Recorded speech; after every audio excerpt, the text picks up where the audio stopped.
O sa mga hindi pa ho nakakaalam, updated na ho ang ating saligang batas. Mula sa 16 na boto ang kailangan para ma-impeach itong si VP Sara, 14 na lang ho ngayong mga panahon na to. Palakpakan. So isa na lang ang kailangan kasi pang 13 itong si Villanueva. Naku, may problema tayo dyan. Isang like at isang subscribe. Masaya na ho tayo dyan. At sa mga gusto sumali sa ating community, yung join button nandiyan lang ho sa baba. Ayun na nga. Viral ho ngayon sa mundo ng social media itong usap-usapan na mula 16, 14 na lang ang kailangan na boto para mapatalsik itong si VP Sara Duterte. Ayan ho, galing ho yan sa Abante. Abante News. Abante News Online. Ito mga kababayan, posibleng bumaba sa 14 na lang ang kailangan para mapatalsik si Vice President Sara Duterte at hindi na ito payagang pumasok sa politika ang anumang posisyon. At anumang posisyon! Kaya kayo dyan sa Bilinar ay Abante News Online. Yun. Ayun na nga mga kababayan, isa ho yan sa mga nga tinitingnan nilang option. Kasi nga naman, wala ho talaga silang boto. Wala ho. Kung susundin natin ang ating saligang batas, 16 ang kailangan.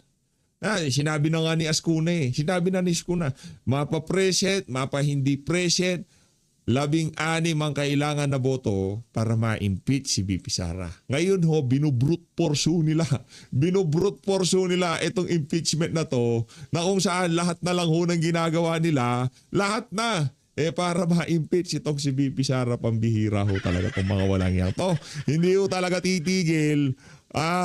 Hanggat hindi napatalsik si VP Sara, hindi ho nila maintindihan dito mga kababayan. Ipagpalagay na natin na napatalsik nyo nga itong si Vice President Sara Duterte. Ibig sabihin ba nun, absuelto na kayo dito sa mga kabalbalang ginawa nyo sa kasalukuyang administrasyon? Tanong, di ba? Absuelto na ba kayo? Hindi pa. Kasi lahat ng kaalyado ni VP Sara, lahat ng makinarya, itutuon namin lahat yan sa kung sino mang kandidato ang susuportahan niya. Ganun lang naman. Ibig sabihin ba, hindi natatakbo si Sara? Wala nang mananalong Duterte supporter. Hindi na tao pinaglalaban natin dito mga kababayan. Hustisya, prinsipyo at paninindigan. Kumbaga ngayong mga panahon na to, kaya si VP Sara ang bida kasi siya ang ating representante. Bilang mga ordinaryong Pilipino, siya ang nakikita natin na maglalagay sa tamang direksyon dito sa bansa na to. Halimbawa, si VP Sara. Hindi na makakatakbo.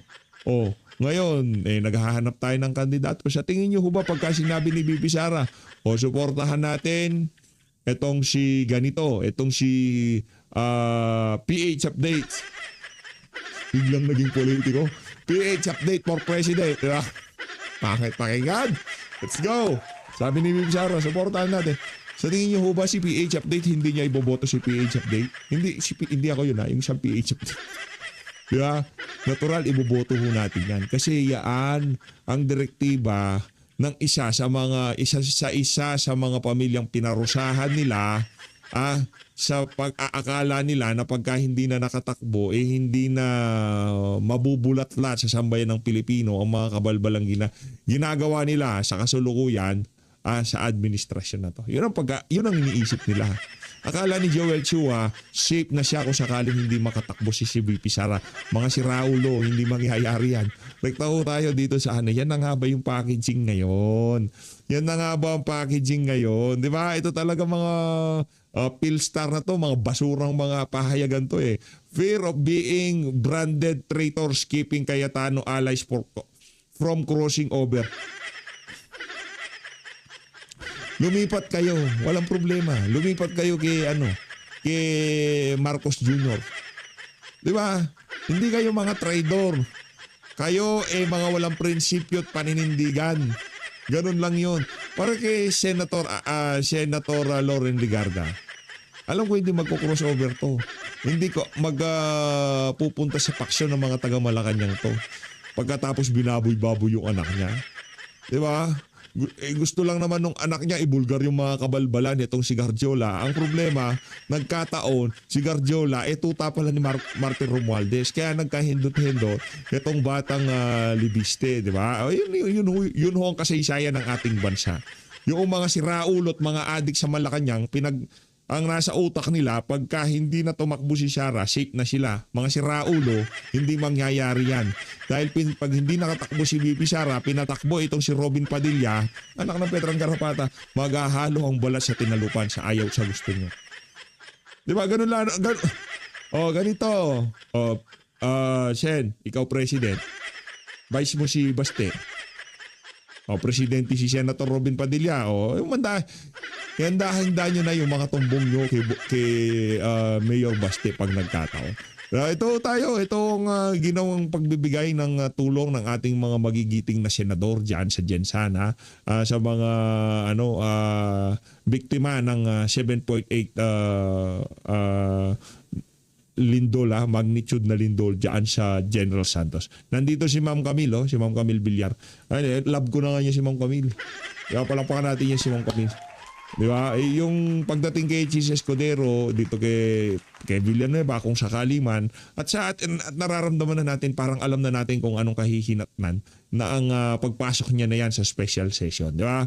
Parang maliwanag na kasi nakikita naman ho natin yung confidence nitong si Rapi Tulfo, si Erwin Tulfo, si Ping Lacson na talagang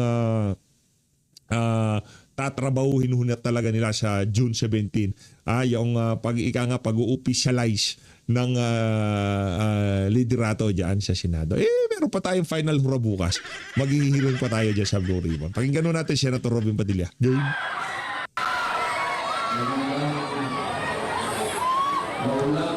Teritoryo ni Senator Robin yan. Teritoryo niya. Kami po ay nagpapasalamat una sa Panginoon Diyos. At kami po ay binigyan ng buhay para makarating po ito. At siyempre po kay Mayora, maraming salamat. Ako po ay nagpupulay sa aming kasamang senadora, Camille Villar. Palakpakan po ng isa. Bigla tayong nakukyutan ngayon kay Ma'am Camille Villar. Palakpakan nga natin. Bigla tayong nakukyutan sa kanya. Cute ni Ma'am Camille, no? Kahapon po, nandun po ako sa Sarangani. Dapat po, diretso na ako dito kahapon pa lang. Dumaan na po ako dito kahapon. Dahil nga po, meron na akong mga kasama natin, mga kababayan. Habang itong ating mga magigiting na senador na to, talagang gusto nilang mabigyan ng dekalidad na pagkain, serbisyo at tulong yung ating mga kababayang naapektuhan dyan sa napakatinding lindol na yan. Ito naman ho ang pinamimigay ng Marcos administration. Para lang mapakita ko ho sa inyo yung kaibahan ng merong malasakit na pagtulong at yung mga para masabi lang na tumulong. Okay, dalawa ho yan eh. Yung administrasyon na to, yan yung para masabi na tumulong. Pero yung bibigyan nila ng dignidad yung kanilang tinutulungan, hindi ho nila ginagawa yan. Tingnan nyo naman ho itong kanin na to, mga kababayan. Bigas pala, sorry. Bigas pala, sorry, Bigyan ng kanin. Sa Mindanao. Oo. Bigas nila, parang hindi na rin makatarungan yung binibigay nila. Grabe ho. Kasi bukbukin na yung bigas eh. Bukbukin eh. Alam mo yung pampakain sa baboy, yun yung binigay nila eh. Grabe naman tong gobyerno natin. Parang hindi na rin mga Pilipino na wala nang malasakit sa kapwa Pilipino nila. Tangina nyo, ayusin nyo naman. Ninakaw nyo na nga yung mali-malitang pera dyan sa mga pundo na... Ayan o. Binuksan ho nila. Tingnan nyo naman yan. Paano makakain yan ng tao? Gobyerno Maitim. natin eh. Tapos hindi nyo pa ayusin yung mga pinapamigay nyo. Bukbuk. Nakakadurog kayo ng puso, mga putang ina nyo dyan, mga magnanakaw kayo. Mauday ning gihatag ayuda diri sa Grabe Bongbong ho. Marcos diri sa Jinsan. Yan o. Karon lang gyud Pambihira naman yan. Adlaw. Oo. scholar ng Tanggalin gahi mo lang ay to. niya. Pambihira Mataging sa mga bangag administration. nakakuha ni nga mga Ba't puro bukbuk yan? donation ni basin kislam og ikasampo. Igyapon daw makaon. Oh, nang gahi Oh. Nawa, bunal ako sa ano ha. Nang gahi ay bro magbato. Isa man ni klase nga bugas ni. No? Bato ay, unsa man ni? Nang gahi. Hindi, naka-vacuum seal lang naman yan, ma'am. Vacuum. Pagka binuksan mo yan, sisingaw. Git. Pero ang problema yung kalidad ng bigas. Oh, pati yung bukbuk ko ay. Oh, kita ninyo na oh. Ayan Bukbuk, si oh. Bukbuk niya. Sinusubukan ho nilang mag-deteriorate pa yung bigas kaya binacuum seal nila para yung mga bukbok hindi nagapangin. Bago pa siya ibasok dyan, bukbukin na. Paano pa yun? Di ba kahit anong pagbabacuum seal mo pa dyan, kung may bukbok na yan, kumbaga minamarinade lang ho nila yung mga bukbok dyan sa bigas di ba? Huh? Pambira ho. Hindi na, kahit manok yung medyo mga pihikan na manok, yung pinangsasabong ni Atong, hindi kakainin yun. Pira. Siguro di malungag. Hindi na naawa sa mga tao. O baka sabihin ng mga kasama natin dyan PH, baka yun lang, tapos hinipe lang, tapos ginoong big deal. Ito. Kaon. Oh. O, tara ko pitin ka na yun. Ano yun? Ano yung itim-itim na yan? Alam niyo ba yung gumagapang sa bigas pag luma na? Yung yung ika nga, di na tumatalab yung mga linalagay nilang gamot para sa sobrang tagal, ika nga, pati yung gamot na linagay nila para hindi bukbukin, nag-expire na. Gano'n ka lang nabasin yan. Kasi linalagyan ng gamot yan Kaya kailangan talagang hugasan yan. Di ba? Para hindi bukbukin. Ayun o. Lawa. Anong klase yan? May kuto. May kuto. Yan ang bigas na pinamimigay ng Bangag Administration. May kuto. Dagat ikilisan matay ng kuto. Dagat na lang daw ang kilis matut pa sa ila. Ano yan? So, nangatag to, mayo, pasalamat pero mo po lagi, agwantaw na to pagkaon. Kawawa yung mga tao. O, tara ko pitin ka na yun. Mga walang iyang to. Tignan may bukbuk Sana. Yung mga yan, ano ho talaga sila? Kailangan silang bigyan ng tulong ngayong mga panahon na to. Bakit? Kasi kahit gusto nila magtrabaho, wala naman sila matatrabaho. Halimbawa, ito namamasada ng motor. Paano siya mamamasada kung yung daan sira-sira? Talaga kung dapa. Kawawa yung mga kababayan natin sa Jensen ngayong mga panahon na to. Ngayon para sabihin na, ano na naman yan, ayuda na naman. Sila ho ang lehitimong dapat nang bigyan ng ayuda ngayong mga panahon na to. Nasaan na yung tupad? Nasaan na yung AX? Asan na yung AKAP? Asan na? Asan na isang damukal na ayuda na pinamimigay ni Martin Romualdez noong 19 Congress? Ngayon natin kailangan yan. Nasaan na napunta? Pambihira. Kawawa, Pilipino talaga dito sa administrasyon. Gobyerno, no? Credits ka, gobyerno. Ngayon, ang tanong, kung sakali bang ito si Kuya, huwag na natin isama pangalan ni VP Sara, iboboto pa nila tong administrasyon na to? Sige nga. Tanungin ko yung mga political scientist ng administration na to. Sige nga. Remind ko lang kayo 2027 na tayo, 2026 na tayo. Magti-2027 na tayo next year. Election season na yan. Ano pa gusto nyo mangyari?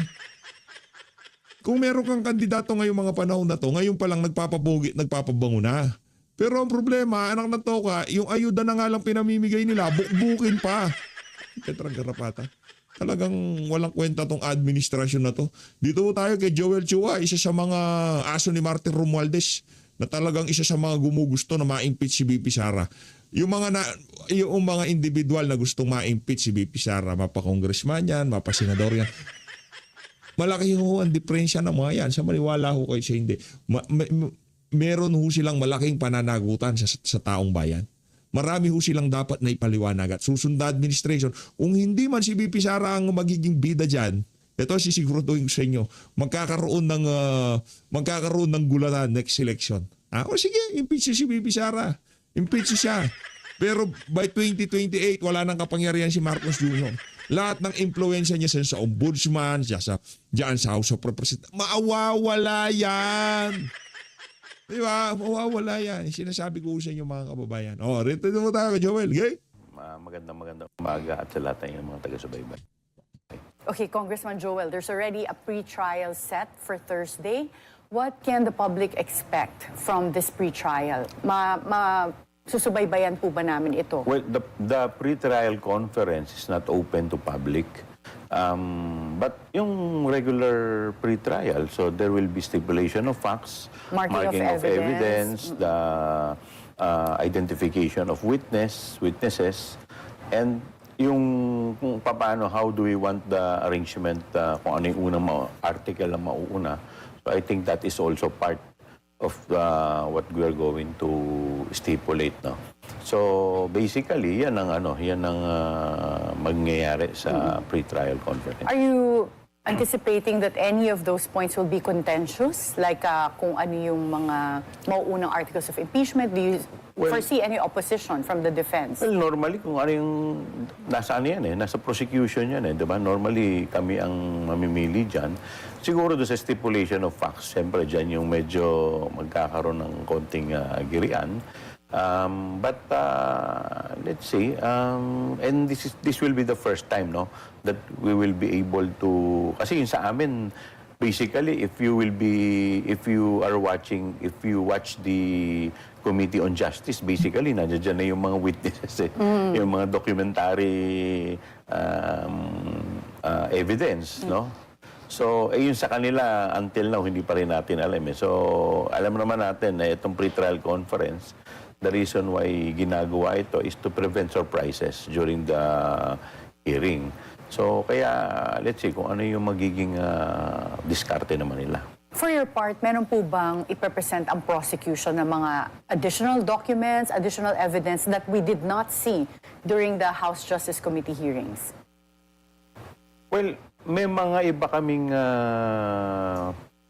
mga ebidensya na nakita na pupwede. So, siguro titingnan natin kung paano mangyayari. So, antay muna natin sa Attorney Karen sa 18. What about witnesses? May mga dagdag po ba kayong witnesses? We are considering, well, of course, we are considering mga hostile witness. Diba? There will be several or some hostile witnesses. So, nakalista na rin naman yan. Pero hindi pa po namin nakita sila nung House Justice Committee hearing. Nakita nyo na rin. Okay. Si Madriaga, ito naman si Ma'am Karen Jimenez. Si Madriaga, smoking gun nga yun eh. Yun yung talagang pangdiinan nila, kumbaga di ba? Yun yung pinakamatindi nilang Madriaga, smoking gun. Pambira. Ganon din. Yung mga smoking gun nila, pagka ilinatag nila dyan sa Senado, ganon din yung kainat na niyan. Si Tuta Soto, Piglaction Boy Tago, Erwin Tulfo, Rapi Tulfo, wala nang hearing dyan. Convict na si BP Sara sa mga yan. Diba? Wala na silang kailangan pakinggan. Guilty na si BP Sara. Kasi nga takot yung mga yan dahil may mga bagahe. Anak ng toka, mga walang iya talaga tong mga to, di ba? Mga walang iya talaga tong mga bata ni Martin Romualdez. Literal yung sinasabi ni Tatay Digong. Yung sinabi ni Tatay Digong na may bagahe, ibig sabihin may tinatago, merong kalokohang dinatago. Hindi yung ipapasok sa bagahe yung pera. Alam ko na kung bakit hindi kahon ang ginamit eh. Di ba? Pangtago dun sa pera, maleta. Hindi man lamang yung box ng DSWD. Hindi man lamang nila tinago, di ba? Ano yan? Ayuda yan. Para sa mga constituent ni Kong Saldi. Nakapak yung DPWH box. Ganun, di ba? Paano yan? Ayuda yan para kay Pambira. Ninagay talaga sa maleta. Yung mga makukulit na Marines, sinilip nila. Pero yung laman, pambihira naman. Klase talaga, kawawa sa bayan ng Pilipino. Okay, walang mga dagdag na tao na magugulat kami? May dagdag. But I do not know if right now allowed ako to divulge, no? Siguro antay na lang natin once na na-finalize na dun sa pre-trial conference. But, so idadagdag nyo, sasabihin nyo naman po sa pre-trial conference. Yes. So walang surprises sa trial itself? Wala, kasi normally naman magkakaroon lang naman yan ng mga reservation pagka hindi pa available ngayon di ba? Or in the course of the proceeding, doon mo lang biglang na-discover na di ba? So sa ngayon, siguro we will be presenting more or less 25 witnesses for all the articles. 25 witnesses. Madami din po, no? Opo, kasi 4 na articles yan 4 na articles yung for the whole trial Yes, na. for the whole trial. So how long do you expect this trial to last with respect to the prosecution before you rest your case? Well, kasi naman di ba, we are not, just like in the Corona case and the other impeachment cases, no? Hindi ka naman obliged to finish all the articles Once na nakita mo after presenting Article 2, 1 or 2 articles, tingin mo matibay na. 'Di ba? At talaga namang overwhelming na yung ebidensya. So po pwede na. So depende kung ano yung mangyayari.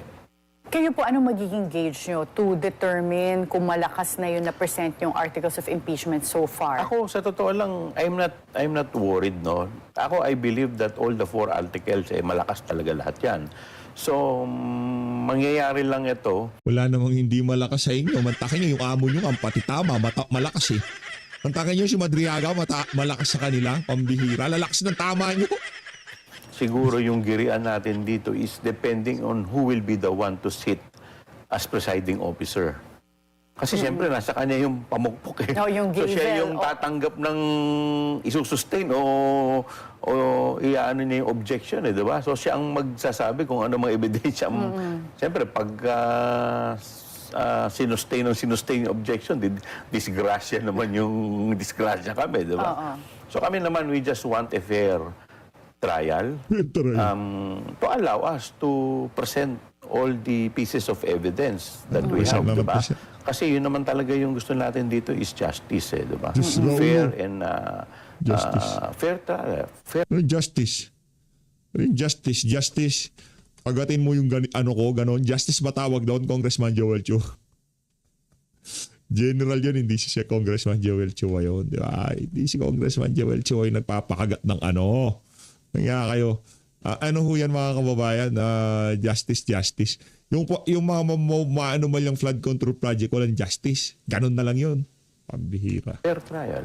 Senate President Pro Tempore Win Gatchalian says siya daw ang magiging presiding officer ng impeachment trial. Are you confident kung siya ang maging presiding officer na kaya niyang mag-rule on the objections on the floor at on other procedural matters, considering he's not a lawyer? Naku, hindi abogado. Pwede naman niya kasi iba to sa sa mga members, eh, 'di ba? Pagka medyo technical yung mga issues, pwede niyang iba to but I understand na they changed the rules. Kasi previous to that, alam naman Galing no, makakapag-change sila ng rules kahit wala sa impeachment court. Ang pagkakaalam ho natin, kung meron mang gagawin sa impeachment, mapa-rules, yung impeachment court ho ang tatrabaho doon sa rules. Ito ho mga kababayan, sa plenaryo, doon ho nila sinasalansan ng rules para doon sa impeachment court. Ang galing. Palakpakan ho natin. Di ba? Husay. natin na if for example the Ibida mo yan. president is on Nangyaka, trial, Joel. automatic Chief Justice. Yeah. Joel Chua. Joel. Ka-Joel mo pala, Tokayo. Tokayo. Joel Chua to eh. Yung isa, Joel Villanueva. Joel. Ay, si Joel. Di pa huli ang lahat, si Joel. Magkakaroon ng special session sa 17. Ako, balagbag na naman ito. Balagbag. But if not the president, the Senate President. But I understand nung nakaraang huling session nila, they changed the rules. Instead of Senate President, parang they can elect on who will be the one to preside. So let's wait for the final kung ano yung magiging decision po outcome nila. ng kanilang botohan. Okay, Senator Sherwin Gatchalian is reportedly amenable to have Senator Chis Escudero or Senator Kiko Pangilinan preside the impeachment trial. Are you okay with that kung either of those two senators would end up being voted to They're preside? both lawyers. So, and alam din naman natin na like for example, Senator Chis Escudero, naging naging part na rin siya ng impeachment trial before, during the Corona case. So, yung experience din niya, nandoon din. Plus the fact na he is a lawyer. Yeah. Well, in the past, Senator Chis Escudero, when he was still Senate President, was accused of delaying the impeachment trial and also being an ally of the Dutertes. Do you worry about that kung siya ang maging presiding officer in terms of his objectivity and fairness? Well, ako naman kasi, at the end of the day, naniniwala pa rin ako, at the end of the day, yung mga senador natin, they will, alam nila na the people are watching. The people are So, watching. ako naniniwala. Kagaya na lang ho nito, si Senator Joel Villanueva, hindi siya makaalagwa, nalilipat siya kasi the people are watching. Alam nila kung sakaling lumipat siya, ano yung mga dahilan kung bakit lilipat siya. Di ba, Congressman Joel? The people are watching. Wala na baka yung political impartiality na hinihingi natin at nakalagay dun sa kanilang sinumpaang dun sa out of office nila as senator judge, gagampanan nila. Okay. Congressman Joel, there are reports that right now we have this new majority of 12. Pero meron daw senator na lilipat na doon sa new majority para maging 13 sila. Should that happen and the remaining minority refuses to participate in the impeachment trial, is there a possibility na hindi matuloy yung impeachment trial? But before you answer this question, we'll have to take a short break at the 4th. Congressman Joel Chua. Congressman Joel, there are reports that one of the senators will transfer to the new majority of 12 para maging 13 na sila. But assuming that the minority refuses to participate in the impeachment trial, is there a risk na hindi matuloy yung impeachment trial? Well, I don't think so. As long as they have the majority, the quorum, the trial kailangan mag-proceed. Senate President Alan Peter Cayetano asserts that he's still the legitimate Senate President. Can the minority conduct their own impeachment trial? Paano yung dalawang impeachment? Parang dalawang Blue Ribbon Committee hearing, di ba? Parang gulo naman yata. Well, let's see, no? I do not want to conclude pangunahan sila. But siguro, once the special session is called by the President, baka ma-resolve na rin itong mga issue to. Alam, nasusulat yan, di ba? Tanong natin kay Senator Joel Villanueva. Nasusulat yan, sigurado ho tayo. Kailan po ba magpapatawag ng Wala pa special akong session? idea eh. Wala pang information. But there's a Kung po ba hindi nakakaalam? possibility na But magpa-special it was session. announced by the, I think the President. Meron, yeah. I think people are just waiting kung, Yes. So, kung kailan tingnan natin mangyayari. kung mariresolve ito. Okay, and then they can finally put this issue at rest Yes. na mag-vote ng Senate President. But as you said, na-amend na yung rules ng Senate impeachment rules so that regardless of who the Senate President is, pwede silang mag-elect ng presiding officer na iba. Na iba. So likely it could be a lawyer. Paano yun? Paano yun? Di ba nakalagay sa Constitution, Senate President? Ganun ho pala yun, no? Pwedeng baguhin. Pambihira. Kahit pala yung nagbebenta ng ice drop sa harap ng kalsada pagka nadesisyonan nitong mga unggoy na to na siyang gawing presiding officer, okay lang, gano'n? Hindi, kung ano yung pagka sinabing presidente, Chief Justice, pagka sinabing Vice President, Senate President, tayo din natin yun. Hindi pa, pambira paano pagka dapat Chief Justice yung magiging presiding officer dahil gumawa sila ng rules na iba na lang ang gawing presiding officer, okay lang yun? Hindi na si Chief Justice ang magiging presiding officer. Pwede ba yun? Hindi, tatanong lang kasi nalilito na tayo eh. Bilang hindi abogado at ordinaryong Pilipino, talaga ho at ang sinasadya nilang guluhin ng kaisipan ng sambayanan para hindi na magkaalaman, para hindi na malaman ng sambayan ng Pilipino kung ano mga kabalbalan na naman pinagagawa nitong mga siraulo na to. Senator. Yeah, we will be having a different a situation where we have a different Senate President and different presiding officer Okay, for the impeachment. for that impeachment. And under the Constitution, Article 11, Section 6, it says that to convict in an impeachment, you have to have 2/3 of all the members of Ayun the na. Senate. Ayun And that na. would be 16 if we're counting 24. Ano po ang position niyo on this, considering na-detain na po si Senator Jinggoy Estrada? Well, my position is yung sinasabing all the members, kailangan walang legal impediment. Because if, like for example, in the case of Senator Jinggoy, siguro ang applicable law sa kanya, no, yung sa case ni People versus Maceda. Dito kasi sa case ni People versus Maceda, sinasabi dito, all prisoners, whether you are under preventive detention or you are serving final judgment, di ba? You cannot perform your duty as such, and you cannot hold your office, whether you are elective or you are appointive official, while under detention. Ang sabi rin kasi dito na this is the necessary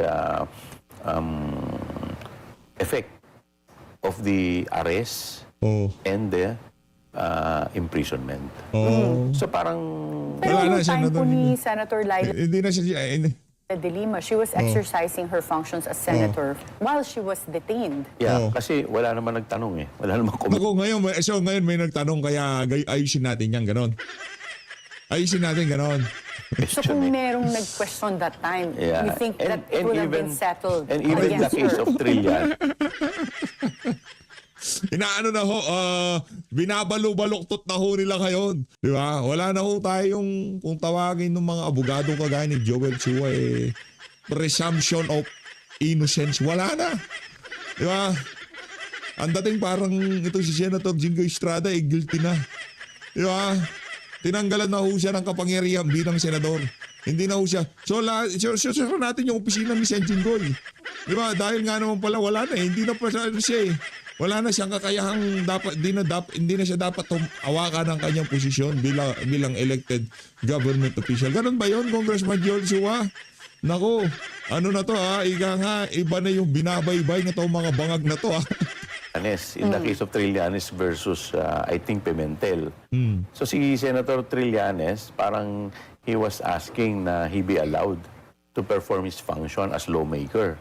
So sabi ng ginamit ng Supreme Court yung People versus Maceda. So at doon nga sa sa isang kaso pa yung kay I think may isang Labas mo na lahat ng kaso. Labas mo.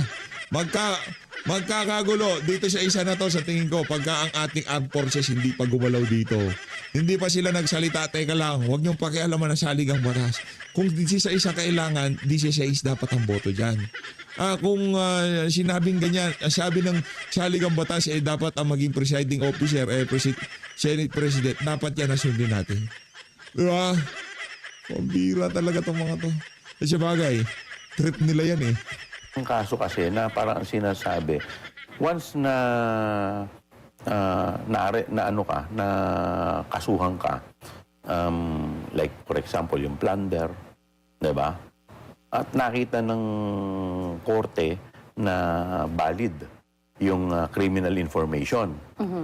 So, automatic. So this is even without a conviction yet? Wala pang conviction. Basta Information pa lang eh. Basta may probable cause. May information pa lang. So, ibig sabihin, may sinampahan ka na ng information sa nakita valid, di ba? Nakita ng court. So, at siyempre, nilabasan ka na ng warat, nakulong ka, di ba? Automatic yung suspension mo at mandatory. So, And you'd feel that that would override the constitutional provision na kailangan of all members of the Senate kasi wala naman nakalagay doon with legal impediment. Yeah, but ang presumption doon, nandun kayo, nagpe-perform kayo ng function ninyo. As such, paano ka how can you perform your function as senator judge kung hindi mo na witness yung demeanor ng witness? Senator Jinggoy Estrada said in a recent statement that he can still participate in the impeachment trial. So what is your response to that? Sa paanong paraan? Diba? Hindi naman inallowed yung electronic voting. Yun nga, kaya nga hindi inalaw. Para nga hindi makipag-participate.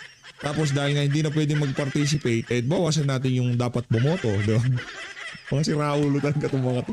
Pambihira. Ang tataba ng utak pagdating sa kalokohan. Pero pag sa pagtulong sa ating mga kababayan, bukbuk na bigas ang kanilang... Pambihira talaga itong mga to. Wow. Pangalawa, paano din siya boboto sa ng gadget?